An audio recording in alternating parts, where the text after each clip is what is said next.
오늘 본문을 묵상하면서 어린 시절이 생각났어요. 체육 시간이 되면 운동장에서 아이들끼리 뒤엉켜서 놀다가 체육 선생님이 오셔서 한 아이에게 기준을 삼으면 그 아이가 기준하고 손을 들으면 모든 학생들이 그 기준 삼은 그 아이를 중심으로 반팔, 양팔 간격으로 쭉 쓰는 기억이 생각났습니다.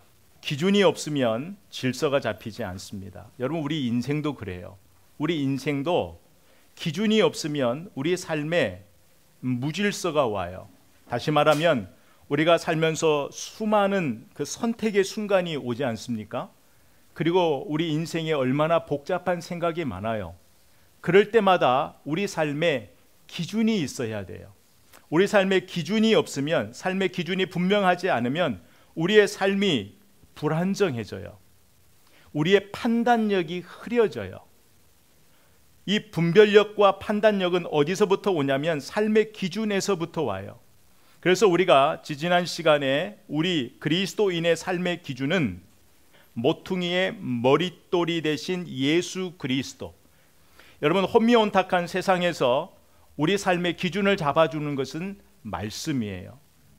우리가 맺고 있는 다양한 관계들을 이제 오늘부터 좀 살펴볼 건데, 우리가 맺고 있는 그 다양한 관계 속에서 그 관계 속에서 하나님의 은혜를 깊이 맛보기 위해서는 우리 삶의 기준이 분명해야 돼요. 그런데 우리의 삶의 기준이 누구에게? 예수 그리스도.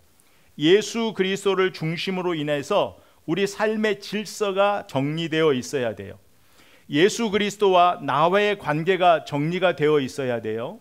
그리고 예수 그리스도와 나와의 관계뿐만이 아니라 주의 몸된 교회, 이 몸된 교회 공동체 안에서 예수 그리스도를 기준 삼아 나와 우리 형제들, 성도들이 서로 연결되어 있다라고 우리가 그렇게 지지난 시간에 배웠습니다.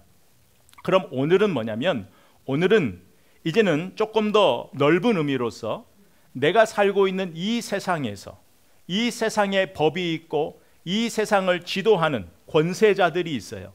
특별히 오늘은 이 세상의 법에 대해서, 그리고 그 권세자들과 내가 어떤 관계 속에 있는지를 이제 오늘 말씀을 통해서 배울 겁니다. 그래서 여러분들이 이 세상과 권세자들을 먼저 이해하기 전에 알 것은 뭐냐면, 이 세상의 모든 제도는 누구의? 하나님의 주권 아래에 있다라는 것을 아는 것이 중요합니다. 여러분, 13절에 보면 인간의 모든 제도를 주를 위하여 순종하되 혹은 위에 있는 왕이나 혹은 그가 악행하는 자를 징벌하고 선행하는 자를 포상하기 위하여 보낸 총독에게 하라라고 말씀하고 있거든요. 여러분, 여기에 살고 있는 대부분, 저와 여러분은 미국에 지금 살고 있지만 한국과 미국을 경험한 사람들이 대부분이에요. 그래서 우리가 예수를 딱 믿어버리면, 예수를 믿는 순간 우리가 지금 살고 있는, 우리가 발 딛고 있고 살고 있는 이 땅이 중요한 것이 아니라 우리는 하나님 나라의 백성으로서 이곳에 살고 있다는 것을 잊으면 안 돼요. 그래서 우리는 하나님 나라의 백성을 우리가 어떻게 정의했어요?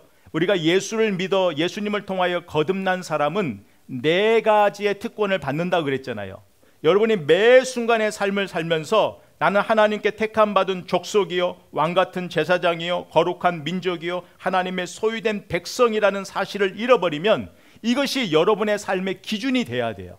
그런데 이 특권이 흔들려 버리면 여러분의 삶의 기준이 무너지게 되는 거예요. 여러분, 삶의 기준이 무너져 버리면 생각이 흐려져요. 판단력이 흐려져요. 내 삶을 누가? 하나님이 나에게 주신 그 특권이 내 삶을 주도해야 돼요.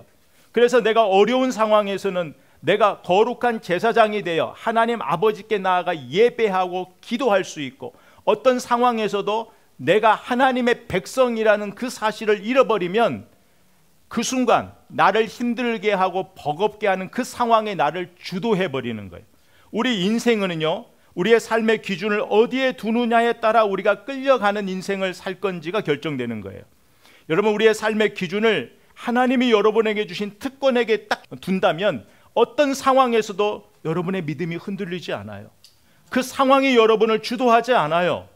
그런데 여러분에게 이 삶의 기준이 하나님이 여러분에게 주신 특권이 아니라 상황으로 흘러가 버리면 그 상황이 내 삶을 주도하여 끌고 가버리는 거예요. 여러분, 우리는 하나님 나라의 백성으로 이 세상을 이해하는 안목이 있어야 돼요.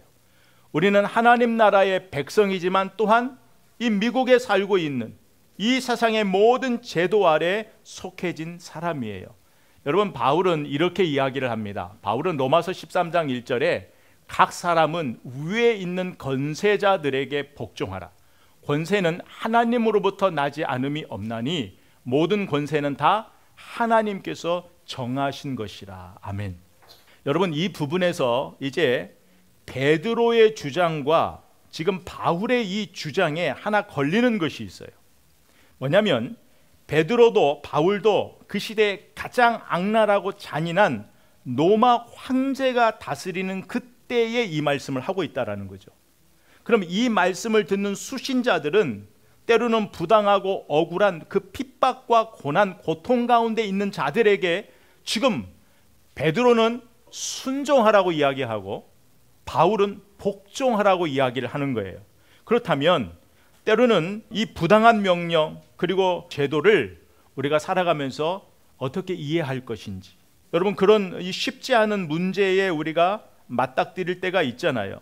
여러분, 지금은 우리가 우리 소리를 낼 수 있어요. 우리 소리를 낼 수 있고 내 의견을 낼 수 있지만 지금 그 시대에는 자기 소리를 낼 수가 없어요. 목숨과 바꾸는 일이거든요. 그런데 우리가 어디에서 힌트를 찾을 수 있냐면 바울과 베드로가 언제 이 말씀을 했느냐에서 우리가 힌트를 찾을 수 있어요. 바울이 이 말씀을 기록할 때에는 예수를 만나고 20년이 훌쩍 지난 후에 이 말씀을 기록했어요. 바울이 3차 전도 여행을 끝났을 때에 이 말씀을 했단 말이에요. 지금 시간이 굉장히 많이 흘렀단 말이에요. 그러면 베드로는 이 말씀을 언제 기록했어요? 예수님을 만나고 30년이라는 시간이 지난 후에 지금 이 말씀을 하고 있는 거예요. 여러분 아시잖아요. 베드로와 바울의 성정을 아시죠? 그들은 소극적인 사람들이 아니에요. 물불을 안 가리는 사람들이에요.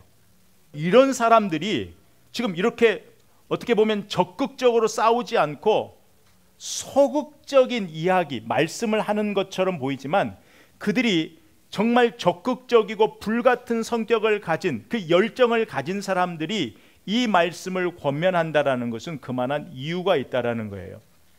여러분, 예수님을 만나고 20년, 30년이라는 시간이 흐르는 동안에 바울과 베드로가 무엇을 경험했을까요? 20년, 30년이라는 시간이 흐르면서 그들이 하나님을 기준 삼아 그들의 세계관과 국가관이 변해버린 거예요. 여러분, 오늘 우리가 이 부분을 조금 볼 건데요. 바울과 베드로는 역사는 내 생각대로 흘러가는 것이 아니구나. 내 생각에는 이렇게 하면 복음의 역사가 금방 나타날 것 같은데, 이렇게 하면 하나님, 예수님이 우리에게 말씀하신 그 지상 명령이 속히 이루어질 것 같은데, 내 생각에는 이게 맞는 것 같은데, 내 생각에는 이게 유익한 것 같은데 하나님에게 또 다른 방법이 있구나. 내가 생각하지 못하는 하나님의 또 다른 방법이 있구나를 20년, 30년 동안 그들이 끊임없이 이곳저곳에서 복음을 전하면서 고난을 받고 그 견디는 시간들을 통해서 교회를 세워나가는 그 시간들을 통해서 그들은 뭐예요? 하나님의 큰 그림을 보게 된 거예요. 여러분, 바울이 말합니다. 바울이 빌립보서 1장 12절에 보면 내가 당한 일이 도리어 복음 전파의 진전이 된 줄을 너희가 알기를 원하노라. 14절에는 형제 중 다수가 나의 매임으로 말미암아 주 안에서 신뢰함으로 겁없이 하나님의 말씀을 더욱 담대히 전하게 되었느니라. 아멘. 이 말씀이 뭐냐면 바울이 복음을 전하다 감옥에 갇히게 되었어요. 그런데 감옥에 딱 갇혀서 억울하다고 생각했는데, 지금 빨리 복음을 전해야 되는데 갇힌 몸이 됐는데 지나고 보니까 그 감옥에서 뭐예요? 복음을, 내가 믿고 있는 이 복음을 변호할 수 있는 기회가 생긴 거예요. 이 복음을 전할 수 있는 기회가 생긴 거예요. 오히려 이방 세계에 이 복음이 뭔지, 예수 그리스도가 누구인지를 변론할 수 있는 기회가 생겼다라는 거예요. 지금 나는 감옥에 갇혀 있지만 하나님의 큰 그림을 보면 이것을 통하여 이방 세계에 예수 그리스도가 누구인지를 소개할 수 있는, 변론할 수 있는 길이 되었다라는 이야기를 하는 거예요. 14절도 마찬가지예요. 바울이 감옥에 갇히자 많은 사람들이 숨어버린 것이 아니라 그 복음을 전하다 감옥에 갇힌 그 바울을 보면서 우리도 좀 더 이 복음을 위하여 수고해야 되지, 이 복음을 위하여 우리도 하나님께 나아가는 그 삶을 살아야지, 오히려 하나님의 말씀을 더욱 담대히 전하는 계기가 되었다라는 거예요. 여러분, 바울이 복음을 전하다가 감옥에 갇혔는데 그 감옥에서 복음을 들어야 할 사람이 있었던 거예요. 여러분, 바울이 자주장사 누디아 여인을 만났는데 사람의 눈으로 볼 때 우연히 만난 거예요. 그런데 하나님의 큰 그림 속에서는 그 여인을 통하여 교회를 세우시잖아요. 여러분, 우리는 이 바울과 베드로가요, 이 수많은 20년 30년이라는 그 시간 속에서 그들이 뭐예요? 영적 성장을 하고 있었다는 거예요. 그 영적 성장은 다른 것이 아니에요. 하나님의 일하시는 것들을 경험한 거예요. 그 경험들이 쌓인 거예요. 그 경험들이 쌓이자, 아, 하나님은 내 수준을 넘어서 하나님의 방법과 계획으로 일하고 계시는구나. 나를 내 수준이 아니라, 내 생각이 아니라 내가 보지 못하는 그 하나님의 크신 일들로 나를 인도해 가고 있구나라는 것을 보게 된 거예요. 여러분, 이것을 계속 경험하게 되면 이제는 어떤 상황에서도 누구를 신뢰하게 돼요? 하나님을 신뢰하는 거예요.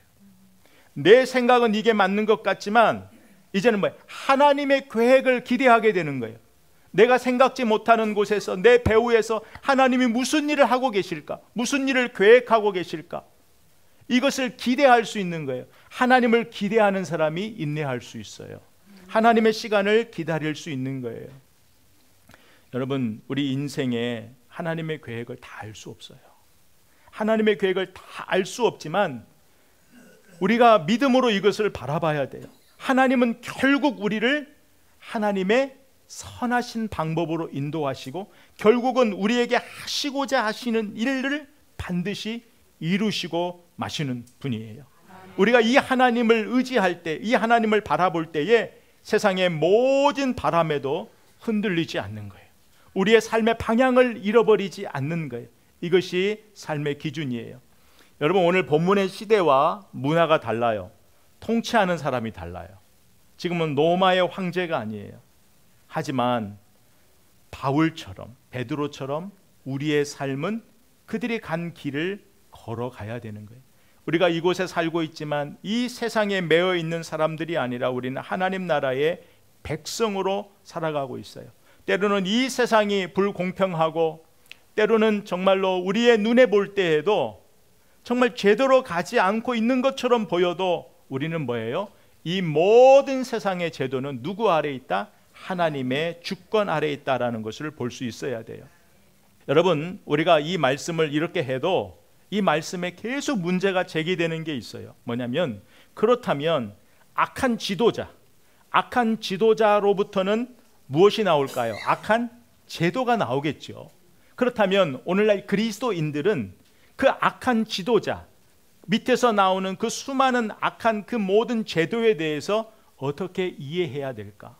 여러분, 그 당시로 한번 돌아가 볼까요? 그 당시에는 로마 황제의 그 잔인한 핍박을 받고 있었거든요. 그런 상황 속에서 과연 이 말씀을 들었을 때에 이 수신자들이 과연 무슨 생각을 할 수 있었을까? 여러분, 좀 더 성경의 역사를 살펴볼까요? 여러분, 성경의 역사 중에 가장 악한 왕이 누구예요?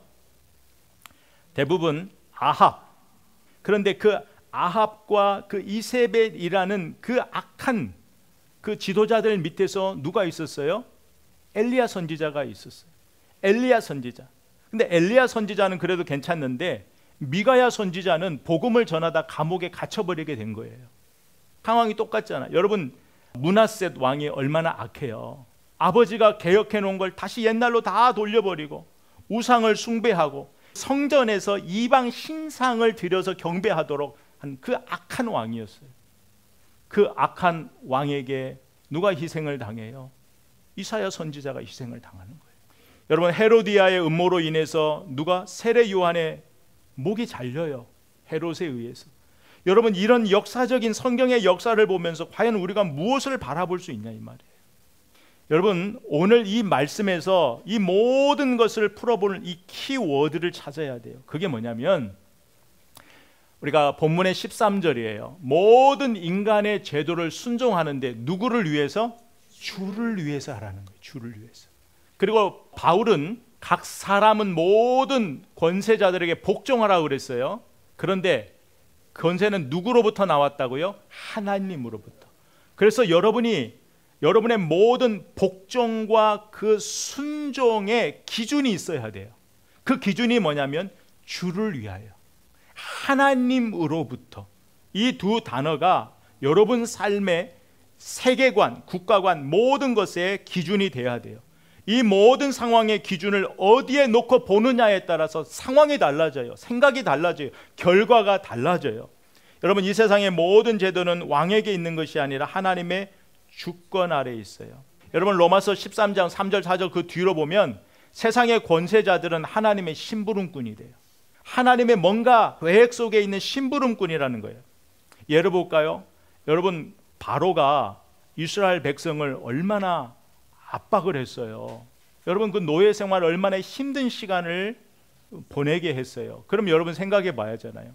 하나님이 출애굽하기로 했으면 출애굽시키면 되는데 10가지 재앙, 피게이, 파악도, 우매, 흑장, 그 10가지의 재앙을 통해서 그 긴 시간, 그 재앙이 흐르는 그 시간 동안에 고통받는 건 누구예요? 이스라엘 백성이잖아요. 근데 하나님께서 바로의 마음을 강팍하게 하사, 이 강팍하게 하사라는 것은 하나님이 그에게 악한 마음을 던진 게 아니라 그 스스로의 그 악한 마음을 두고 보셨다라는 거예요. 여러분, 이게 이해가 가지 않잖아요. 그 시간만큼 이스라엘 백성에게는 고통이에요. 그런데 그 고통의 시간에 이스라엘 백성은 누구만을 바라봐요? 하나님만을 바라보는 거예요. 우리를 구원해 줄 건 하나님밖에 없다라는, 이미 그 긴 시간의 노예 생활을 통하여서 그 이방의 생활에 쩌들어 있는, 하나님을 우상처럼 바라보는 그들의 그 사고방식을 하나님은 계속해서 10가지 재앙을 통하여 하나님이 누구신가를 보여주신 거예요. 그러나 이것이 잠깐 그 순간을 보면 고통이지만 이스라엘 백성의 전체적인 하나님의 큰 그림을 보면 그것은 은혜인 거예요. 하나님의 인도하심, 하나님이 그들에게 누구인지를 가르쳐 주시는 하나의 수단이 된 거예요. 여러분, 한국교회가 그냥 성장한 것이 아니에요. 여러분, 한국교회 성장을 하기까지는 얼마나 수많은 순교자들이 있었어요. 여러분, 토마스 선교사라는 분이 있어요. 토마스 선교사는 일찍이 하나님 앞에 자신을 드리기로 한 사람이에요. 근데 복음을 전하다 아내를 일찍 잃어버려요. 힘든 시간을 보내다가 결국은 한국에 복음을 전하기 위하여 온 거예요. 복음을 전하러 오는데 그 당시에 한국의 제도는 죽이는 거예요. 외국인의 선교사들이 못 들어오게 하는 거예요. 그 시대. 그런데 그 토마스 선교사가 1866년 27세의 나이로 순교해요. 죽으면서 품에 안았던 성경책을 뿌리는 거예요. 그런데 그 성경책을 받은 사람 중에 장로가 생기고, 그 성경책을 받은 사람 중에 교회를 세우고, 여러분, 그 사람의 순교를 누가 값없다 하겠어요? 우리가 볼 때는 값없는 거잖아요. 인간의 제도 때문에 하나님의 신실한 종이 그것도 27세에 사라지잖아요. 그런데 하나님은 그 일을 통하여 복음의 사역을 하시는 거예요. 인간의 부당한 제도 속에서도 하나님의 복음을 꽃피우시는 거란 말이에요. 하나님의 섭리는 큰 그림 속에 보지 않으면 이해가 되지 않아요. 여러분, 오늘날 우리가 때로는 세상의 부당한 제도 때문에 억울한 일을 당할 때가 있어요. 부당한 일을 당할 때가 있어요. 그러나 우리의 목숨까지는 위협받지 않잖아요. 적어도 이 땅에서는요. 그러나 여러분, 내 삶에 하나님을 기준 삼고 산다면 우리는 토마스 선교사처럼 하나님을 위하여 살게 되는 거예요. 내 인생을 하나님을 위하여 드려지게 되는 거예요. 그러나 여러분 보세요. 하나님을 기준 삼고 사는 사람과 하나님을 기준 삼지 않고 나 자신의 기준 삼고 사는 사람들, 세상의 권세자들도 다 하나님이 세웠는데 그들은 하나님을 기준 삼아 산 사람들이 아니에요. 하나님 나라를 위하여 살아간 사람이 아니에요. 하나님 나라를 위하여 헌신된 사람들이 아니라 하나님이 세우셨는데 그들은 하나님 나라가 아니라 자기의 나라를 세우기 위하여 살아간 사람들이에요. 여러분 생각해 보세요. 나라의 왕, 지도자, 대통령이 자기의 그 권력을 유지하기 위하여 국민을 수단으로 여긴다면 어떻게 될까요? 이건 세상만의 얘기가 아니잖아요. 여러분 목회도 마찬가지예요. 어떤 목사님이 자기 부흥을 위해, 성공을 위하여 성도들을 수단으로 생각한다면, 그것이 아무리 주의 일을 위하여 이것도 저것도 해도 하나님 볼 때에는 악한 길을 걸어가고 있는 거예요.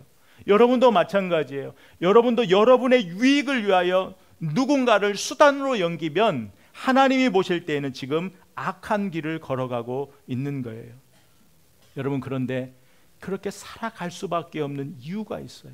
그렇게 살아갈 수밖에 없는 이유는 단 하나예요. 나의 삶의 기준을 하나님께 두지 못해서 그래요. 나의 삶의 기준을 주를 위하여 주님께 두지 못했기 때문에 그래요. 하나님을 내 인생의 최고의 왕의 자리에 올려드려야 되는데 하나님의 자리에 내가 있기 때문에, 나를 하나님 아래 두어야 되는데 나를 하나님 아래 두지 않을 때에 우리의 삶은 다 무질서가 오는 거예요. 혼란스러워지는 거예요. 여러분, 세상의 정치는 지금도 앞으로도 계속 시끄러울 수밖에 없어요. 왜요? 하나님을 위해서 하지 않거든요. 다 자기의 유익을 위해서 하기 때문에 그래요. 그래서 우리가 가져야 되는 마음은 좁은 시야를 가지면 안 돼요. 넓은 시야, 하나님의 넓은 시야로 이 모든 것을 보는 지혜가 필요한 거예요. 여러분, 하나님을 왕으로 모시고 사는 사람은요, 나의 모든 삶의 기준이 하나님이에요. 하나님을 왕으로 사는 사람은요, 국가관이 달라져요. 세계관이 달라져요. 가치관이 달라져요. 여러분, 바울과 베드로도 처음부터 그랬던 사람들이 아니라고요. 그러나 하나님의 일하심을, 하나님의 큰 그림을 경험하면 할수록 그들의 생각이 바꿔져 가는 거예요. 누구에게? 하나님의 생각으로 바꿔져 가는 거예요. 그렇다면 우리가 삶의 기준을 하나님께 두어야 됩니다. 주를 위하여 살아야 됩니다. 근데 그럼 막연하잖아요. 그럼 어떻게 사는 것이 우리의 삶의 기준을 주께 두고 사는 것일까? 오늘 말씀에 그 세 가지를 보려고 하는데, 그 하나는 뭐냐면 선으로 악을 이기라는 거예요. 내 삶을 주님께 둔다라는 것은 선으로 악을 이기라는 거예요. 오늘 본문 15절에 보면 선행으로 어리석은 사람들의 무식한 말을 막으시는 것이라. 로마서 12장 21절에 우리가 잘 아는 말씀, 악에게 지지 말고 선으로 악을 이기라는 거예요. 제가 간단하게 좀 적용 측면에서 설명해 드리면, 세상이 악하다고 그래서 그 악을 갚으려고 악한 계획을 세우지 말라는 거예요. 때로는 그 상대방의 악을 보면서 내 마음이 악해지지 말라는 거예요. 보복하는 마음을 품지 말라는 거예요. 보복하고 싶은 그 마음에서 벗어나 있으라는 거예요. 여러분, 인간은 받은 것보다 더 되돌려줘야, 더 많은 것으로 되돌려줘야 마음이 풀리는 사람들이에요. 악을 악으로 갚지 말라는 것은 제가 쉽게 예전에도 설명해 드렸잖아요. 하나님은 그 악으로 인하여 고통받는 우리의 삶을 지나치시고 못 보시는 분이 아니라, 왜 악을 악으로 갚지 말라고 했냐면, 그 악을 갚으려면 그 사람보다 내가 더 악해져야 돼요. 하나님은 이걸 원하지 않기 때문에 모든 것을 하나님의 공의에 맡기고 너희는 하나님의 선한 마음을 유지하라고 하신 거예요. 단순히 이 말씀은 윤리적인 것이 아니에요. 이것은 악에게 내 마음을 빼앗기지 않는 영적 원리예요. 여러분, 좀 적극적인 보면 이 악에 맞서는 것이 우리는 좀 적극적이라고 하잖아요. 근데 성경에서의 적극적인 자세는 뭐냐면, 선으로 악을 이기라는 것은 그 악한, 충분히 악한 감정이 일어날 수 있는 사람, 나에게 무례하게 행한 사람, 나에게 악하게 대했던 사람을 위하여 기도하라는 거예요. 그 사람을 위하여 기도하라는 거예요. 그 문제를 하나님 손에 맡기라는 거예요. 이것이 선으로 악을 이기라는 거예요. 여러분, 하나님의 주권 아래 이 땅의 모든 권세가 다 있어요. 여러분, 하나님의 주권 아래 우리의 모든 문제가 있다라는 것을 인정하는 사람, 그 인정하는 사람의 그 마음에, 그 선한 마음에 그 룸이 생기는 거예요. 여러분, 다른 것이 아니에요. 하나님의 뜻대로 사는 사람은요, 그 상황에서 나의 삶을 하나님께 드리는 사람이고, 악을 행하는 사람은 그 순간에 나의 원하는 감정대로 행하는 것이 악을 행하는 거란 말이에요. 여러분, 순교자는 다른 것이 아니에요. 내 안에 일어나는 하나님이 원하지 않는 그 감정들을 쳐 죽여내는 그 시간들이 순교자의 삶을 사는 거예요. 또 하나는 뭐냐면 자유를 내 뜻대로 사용하지 말라는 거예요. 16절에 보면 너희는 자유가 있으나 그 자유로 악을 가리우는데 쓰지 말고 오직 하나님의 존과 같이 하라. 17절에 무사람을 공경하며 형제를 사랑하며 하나님을 두려워하며 왕을 존대하라. 아멘. 여러분, 우리에게 주신 자유를 어떻게 사용할 수 있을까요? 이게 자유의 문제예요.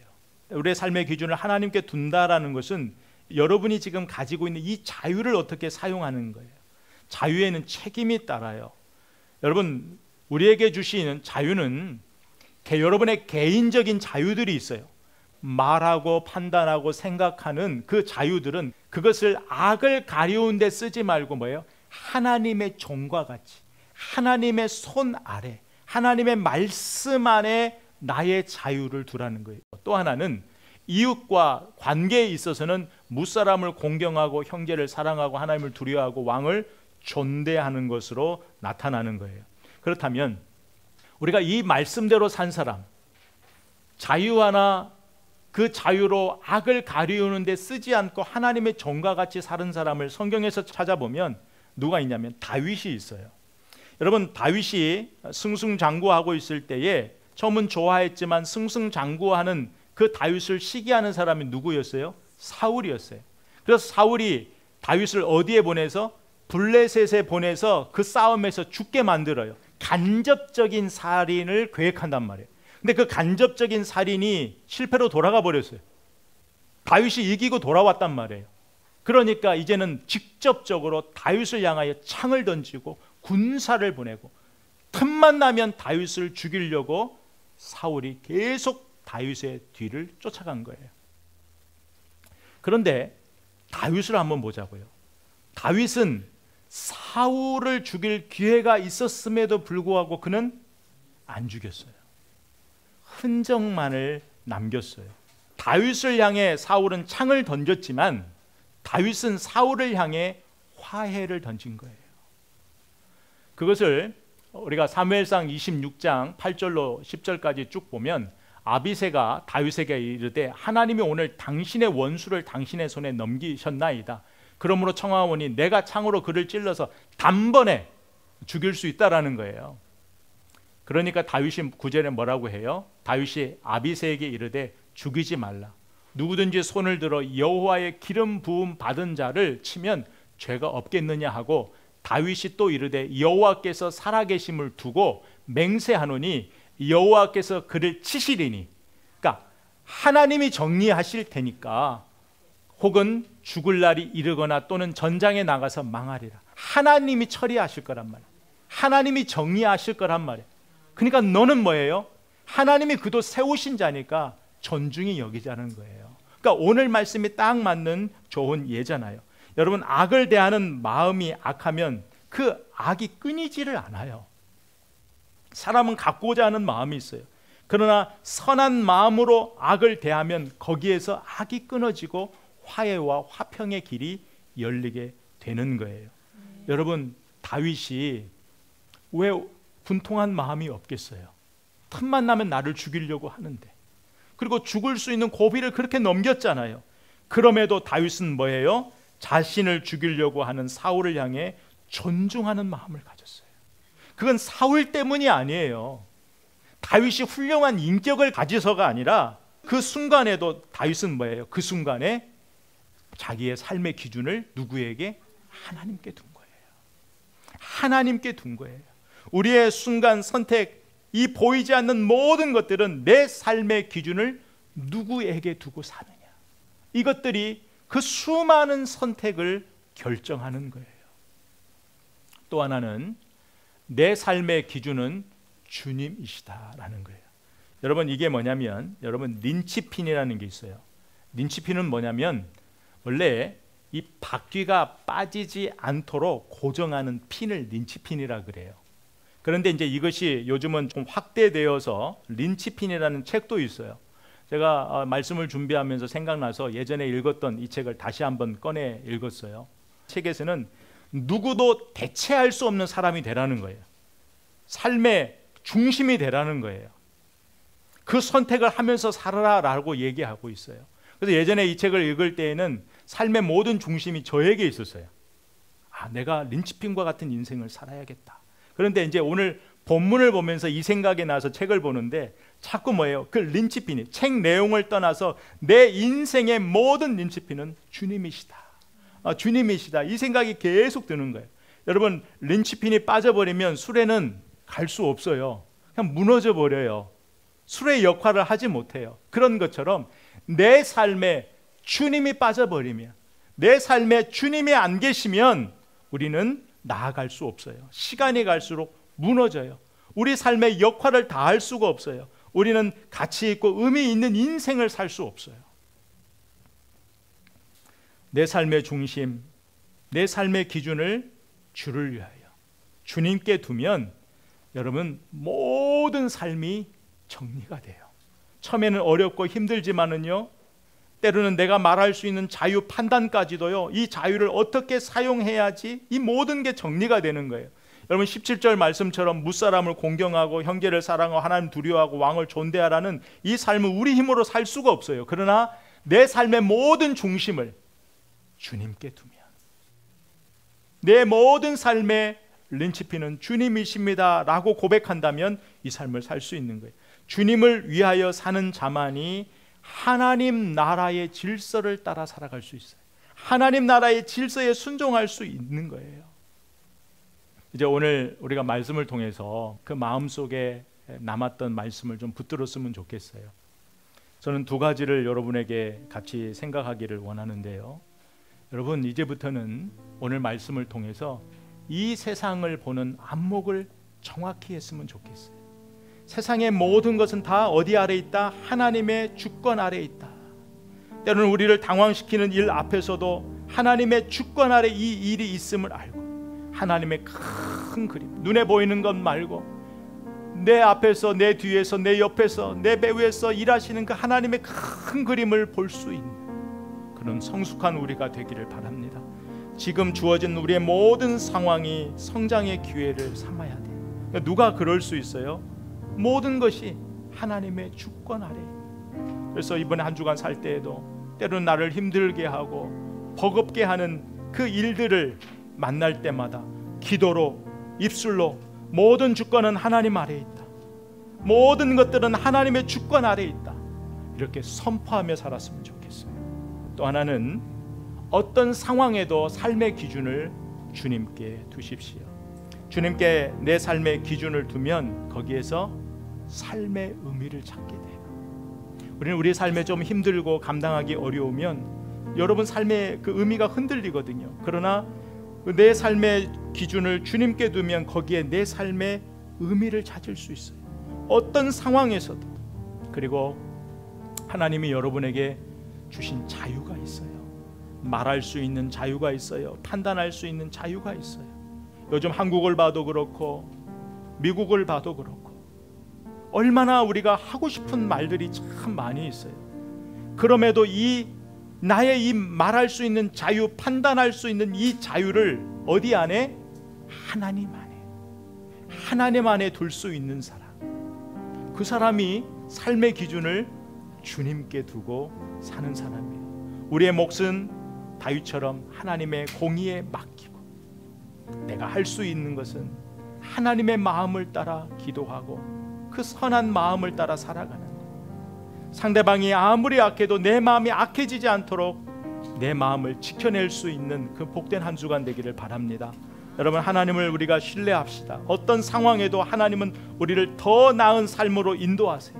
우리의 모든 삶의 중심을 주님께 두고 산다면 이 땅의 모든 것들을 넉넉하게 이겨낼 수 있는 그 힘이 주님으로부터 공급되는 것을 기억하면서 이 삶을 살아가는 그 복된 한 주간 되기를 주의 이름으로 선포합니다.